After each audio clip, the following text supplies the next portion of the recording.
Hello mga ka-age mo, meron tayo ngayong pageant today, February 13, 2025, Lakanat Lakambini ng Baliwag University 2025. Ito ang ating candidate na si Kim Barba. Ito na ang kanyang before and after. O diba, ang ganda. Kasama natin dyan ang ating one and only idol, Ate Nix. At lahat ng aking inspired hair ay galing po sa kanya. So, diba, apakaganda ng ating candidate. So, nakatapos na tayo sa sportswear. Dito naman tayo sa long gown.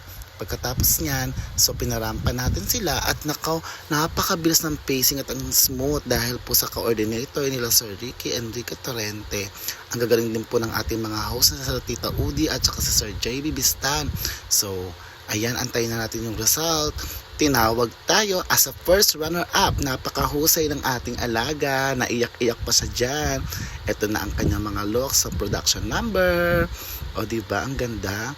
Sportswear. Siyempre palaban sa dyan. Sa long gown, yes, nadapa tayo ng bagya. Pero bumangon pa din. O diba, panalo at wagi na naman tayo mga ka-age mo. I love ya!